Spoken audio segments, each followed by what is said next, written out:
Hello good morning all of you साथियों। तो आज आप लोगों के सामने मैं क्लास करने के लिए आ गया हूँ। आप लोग को कुछ कॉन्सेप्ट जो है जो कि क्लियर करने के लिए आया हूँ। और जो है पिछले क्लास में जो हम लोग टॉपिक पढ़े थे उससे आगे हम लोग पढ़ेंगे क्लास नाइन्थ का है और चैप्टर 5 जीवन की मौलिक इकाई the fundamental unit of life के बारे में हम लोग कुछ टॉपिक है जो हम लोग पहले लिस्ट में ये बारी बारी से आप लोग ये देख सकते हैं। शुरू से लेकर अंत तक ये वीडियो डाली हुई है और अभी तक चैप्टर नहीं कंप्लीट हुई है। और चैप्टर कंप्लीट हो जाने के बाद आप लोग का एक छोटा सा वीडियो बना देंगे जो आप लोग को पूर्णतः आप लोग को पूरी जानकारी मिल जाएगी। ठीक है, तो हम लोग जो है आज जो है उसके आगे का टॉपिक के बारे में आज हम लोग जानेंगे क्या पादप कोशिका। कुछ पादप कोशिका का कुछ फिगर बनाएंगे, जंतु का फिगर बनाएंगे, पादप कोशिका में क्या होती है, तो ये सारे हम लोग आज जानेंगे साथियों।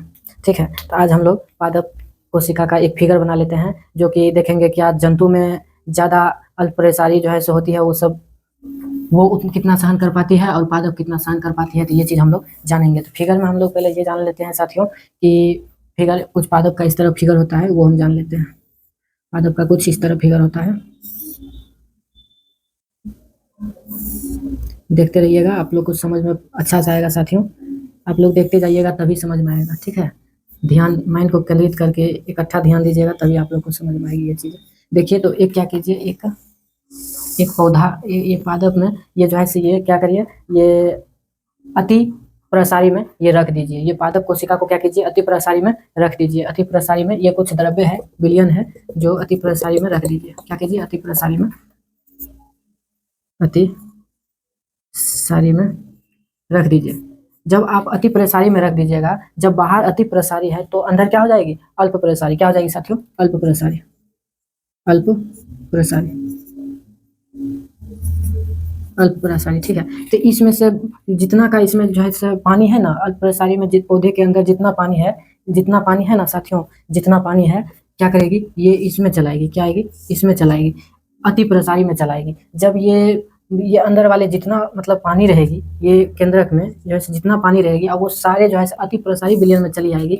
तो कुछ इस टाइप का हम लोग को दिखाई देंगे, कुछ इस टाइप का हम लोग को दिखाई देंगे। देख लीजिए साथियों, कुछ इस टाइप के हम लोग को दिखाई देंगे। कुछ मतलब सिकुड़ा हुआ हम लोग को ये प्रतीत होगा। ठीक है, क्या सिकुड़ा हुआ ये प्रतीत होगा। ये कोशिका भित्ति है, ये क्या है, ये कोशिका भित्ति है। ठीक है साथियों, ये क्या है, ये कोशिका भित्ति है। ठीक है, ये कोशिका भित्ति है। इसको क्या कीजिए, इसको जो है साथियों, इसको क्या कीजिए, ये एक बिलियन में इसको अंदर कर दीजिए। क्या कीजिए, अंदर कर दीजिए। जब देखिए ये वाला जो है इसके थ्रू, जब ये अल्प पराशरी विलयन, जब इसके अंदर से जितना भी पानी है साथियों, जितना भी पानी है, क्या इसमें से निकल के इसमें अल्प पराशरी विलयन ये जितना सारा होगा इसमें अंदर में, वो सारी निकल कर अति प्रसारी विलयन में चली जाएगी। तो इसमें जब चली आएगी ना, तो कुछ इस तरह हम लोग का दिखाई देंगे। कुछ मतलब इस तरह का केंद्रक दिखाई देंगे, मतलब सिकुड़ा हुआ केंद्रक, ये चीज़ हम लोग को दिखाई देंगे। ठीक है, तो अब हम लोग क्या करेंगे, अब दूसरा एक बताते हैं आप लोग को साथियों। ठीक इसी प्रकार आप बनाइए। क्या कीजिए, इसी प्रकार ठीक बनाइए।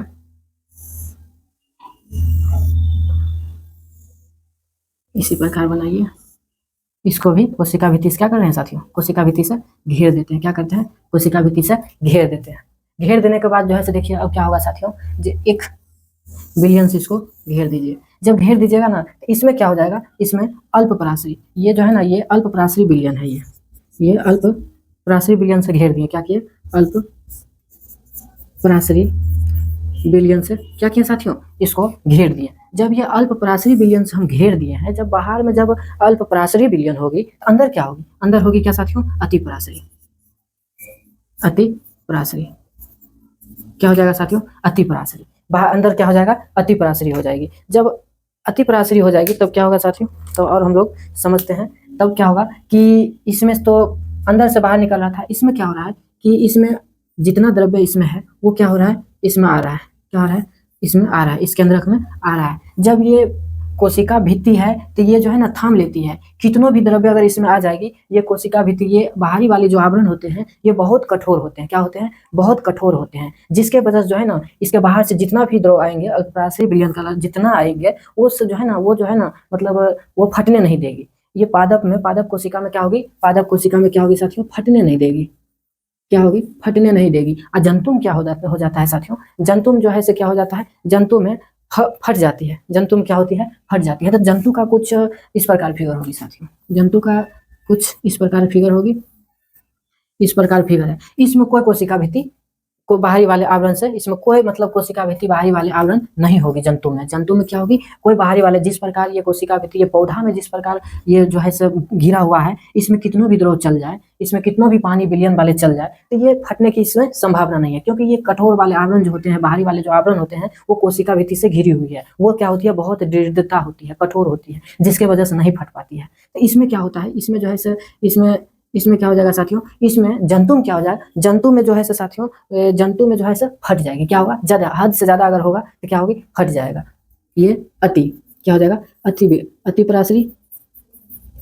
और ये जब अंदर अति पराशरी हम लोग को दिखेगा, जब अंदर हम लोग को अति पराशरी दिखेगा, तो साथियों तो बाहर क्या हो जाएगा, अल्प पराशरी विलयन, क्या हो जाएगा, अल्प पराशरी विलयन, क्या हो जाएगा साथियों, अल्प पराशरी विलयन, बाहर क्या हो जाएगा। जब इसमें अल्प पराशरी विलयन में अति पराशरी विलयन जो अगर अधिक अगर जा रही है, क्या होगा, जब अगर अधिक इसमें से जब बाहर से, जंतु में क्या होगा, जंतु में कोई इसका कठोर आवरण से नहीं घिरी हुई है, लचीला कोशिका, इसका क्या नाम दे देंगे साथियों, इसका जीव द्रव्य कुंचन, जीव द्रव्य कुंचन, इनका नाम दे देंगे जीव द्रव्य कुंचन दे देंगे साथियों, ठीक है, इसका नाम जीव द्रव्य कुंचन, इसका नाम, ठीक है, इसका नाम जीव द्रव्य। अब देखिए, अब क्या होगा, अब देखिए, जब हम लोग एक बिलियन में हम लोग पादप को रखते हैं, एक बिलियन में, मान लीजिए 1 बिलियन है ये, ठीक है, और एक पादप को रखेंगे इसमें, क्या करेंगे साथियों, एक पादप को इसमें क्या करते हैं, रख देते हैं, ठीक है।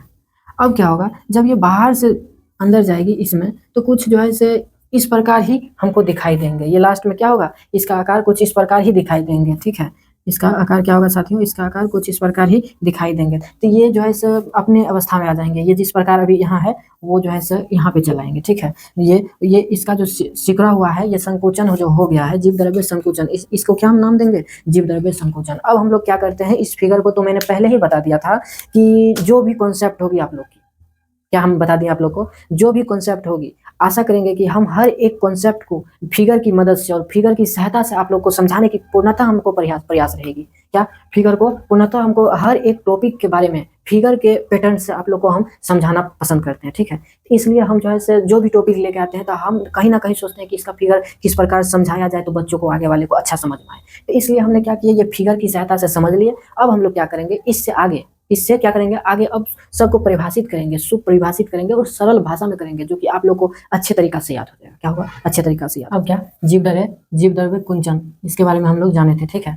तो ये सरल भाषा में आप लोग का ये परिभाषित है, क्या है साथियों, ये सरल भाषा में परिभाषित है। देखिए, जब किसी पादप कोशिका अति प्रसारी विलयन में रखा जाता है, तो कोशिका से प्रासरण द्वारा पानी की हानि होती है। क्या होती है, पानी की ये जो है हानि होती है। उसके बाद जिससे कोशिका झिल्ली सहित आंतरिक पदार्थ संकुचन हो, क्या होगा, कोशिका झिल्ली सहित आंतरिक पदार्थ संकुचन हो जाते हैं। इस घटना को हम लोग क्या कहेंगे, जीव द्रव्य संकुचन कहा जाता है। संकुचन का मतलब ये हुआ कि, कुंचन का मतलब ये सिकुड़ना, मतलब कुचला हुआ दिखाई दे, ठीक है। पॉइंट में ये चीज है, यदि जीव द्रव्य कुंचित कोशिका को अल्पप्राशरी विलयन में रख दिया जाए तो यह कोशिका सामान्य अवस्था में आ जाएगी। तो हमने आपको क्या बोला, लास्ट में जो फिगर हमने बनाया था आप लोग के लिए, तो ये जब कुंचित कोशिका को हमने क्या बोला, ये जो थी, ये क्या थी, ये कुंचित कोशिका थी। क्या थी, ये कुंचित कोशिका थी। ये क्या थी, ये कुंचित कोशिका थी, ये कुंचित कोशिका थी। तो ये जो है ना, ये विलयन में रख दिया जाए तो यह कोशिका सामान्य अवस्था में, जो इस अवस्था में आ जाएगी, किस अवस्था में आ जाएगी साथियों, तो हम आप लोग को बता देते हैं कि देखिए, इस अवस्था में आ जाएगी, इस अवस्था में आ जाएगी, इस अवस्था में आ जाएगी, इस अवस्था में क्या होगा, आ जाएगी, इस अवस्था में आ जाएगी, इस अवस्था में आ जाएगी। क्या, कोशिका सामान्य अवस्था में आ जाएगी। चलिए, हम लोग ये पॉइंट समझ लिए अच्छे तरीका से और परिभाषित के साथ। चलिए हम लोग आगे देखते हैं। हम लोग क्या जानेंगे साथियों, तो केंद्रक के बारे में जानेंगे साथियों। क्या, केंद्रक के बारे में क्या जानेंगे, ये केंद्रक के बारे में। देखिए, कुछ इस प्रकार हमको दिखाई देंगे केंद्रक। ये क्या दिखाई देंगे, इस प्रकार। देखिए, मार्कर में इंक की कमी हो गई।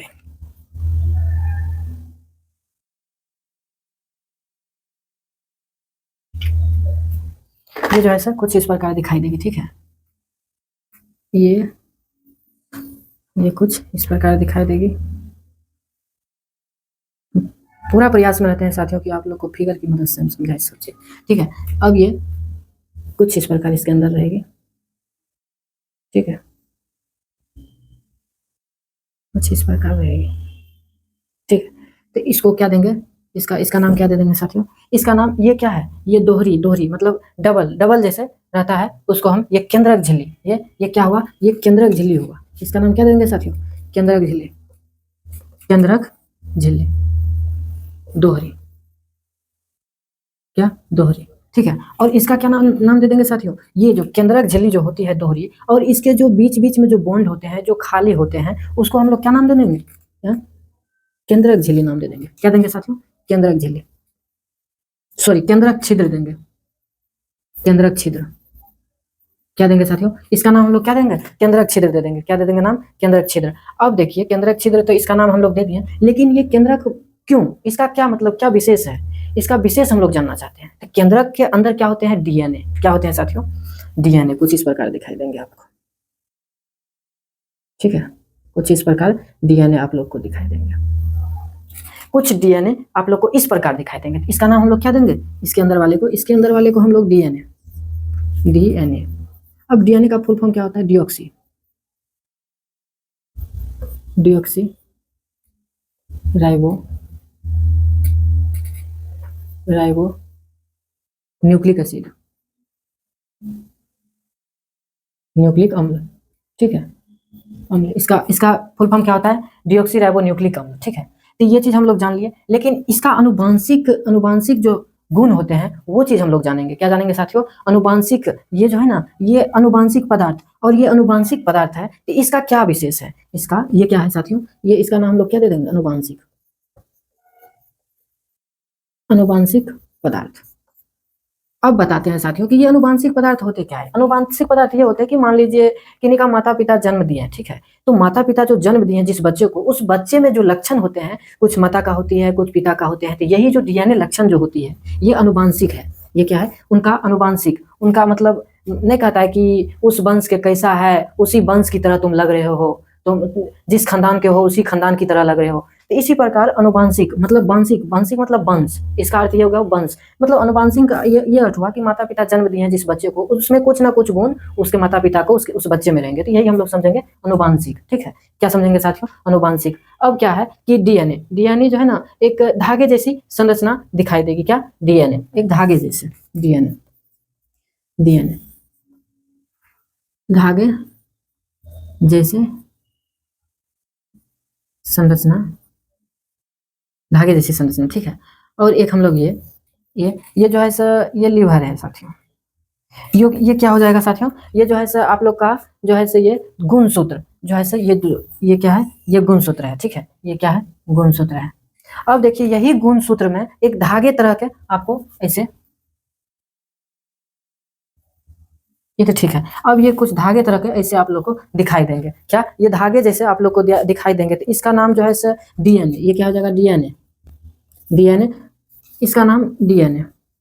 ठीक है, और ये क्या हो जाएगा, इसका नाम क्या देंगे साथियों, ये जो है ये गुणसूत्र है, ये क्या है, ये क्या है साथियों, ये गुणसूत्र है, गुणसूत्र। ठीक है, ये गुणसूत्र है, ये क्या है, गुणसूत्र। अब ये गुणसूत्र किस चीज से बनी होती है, डीएनए प्लस प्रोटीन। क्या, डीएनए और प्रोटीन से ये गुणसूत्र बनी होती है। क्या, किस चीज से बनी होती है साथियों, तो ये चीज हम लोग क्या जान लिए, ये जो है ये कोशिका है और ये केंद्रक है। ठीक है, तो हम लोग ये पूर्णतः आप लोग को समझा दिए हैं। ठीक है, ये समझ में आ गया होगा आप लोग को। ठीक है, इससे आगे हम लोग ये परिभाषित करते हैं सरल भाषा में। अब देखिए साथियों, केंद्रक, केंद्रक होते क्या है, देखिए कोशिका के मध्य में एक गहरे रंग की गोलाकार अंडाकार डोट जैसी संरचना दिखाई देते हैं, जिसे हम केंद्रक कहते हैं, जिसे हम क्या कहते हैं, केंद्रक। अब देखिए केंद्रक का कुछ पॉइंट है। केंद्रक के चारों तरफ दोहरे परत का एक स्तर होता है। क्या होता है, एक स्तर होता है, जिसे केंद्रक झिल्ली कहा जाता है। केंद्रक झिल्ली में छोटे छोटे छिद्र होते हैं। इन छिद्रों के द्वारा केंद्रक के अंदर का द्रव बाहर आ जाता है। क्या आ जाता है, केंद्रक का द्रव, ये छिद्रों के द्वारा, जो छिद्रों थी वो छिद्रों के द्वारा केंद्रक के अंदर से वो द्रव बाहर आ जाता है। फिर देखिए साथियों, जब बाहर आ जाता है तो केंद्रक के अनुवांशिक पदार्थ के रूप में डीएनए उपस्थित होता है। ये पॉइंट कुछ है, केंद्रक के अनुवांशिक पदार्थ के रूप में डीएनए उपस्थित होता है। यह डीएनए कोशिका विभाजन से पहले धागे की तरह संरचना का एक, ये धागे की तरह, ये धागे की तरह संरचना का एक जाल रूपी पीड की तरह होता है, जिसे हम क्रोमोटिन कहा जाता है। इसको हम क्रोमोटिन, ये धाग आपको हम फिगर में बताए थे साथियों, धाग की तरह होती है, ये डीएनए था, इसके बारे में कुछ भाग बताए थे, ये धागे जैसे था, इसको हम क्रोमोटिन बोलेंगे, क्रोमोटिन, इसको क्या बोलेंगे, क्रोमोटिन। और ये चीज इसको हम क्या बोलेंगे साथियों, इसको डीएनए बोलेंगे, इसको डीएनए बोलेंगे। और उसको हम लोग क्या बोलेंगे साथियों, उसको जो है सर गुणसूत्र है। ये चीज क्या है, इसका डीएनए का जो है ये गुणसूत्र है, इसको हम क्या बोल देंगे, गुणसूत्र। तो ये चीज हम लोग को अच्छे तरीके से समझ में आ गया होगा साथियों। तो आप लोग को मैं पूरी जानकारी दे दिया हूँ, और अब अगला क्लास में जानेंगे कि आगे क्या पढ़ना है। ठीक है, आज के लिए हम लोग का यही, थैंक यू।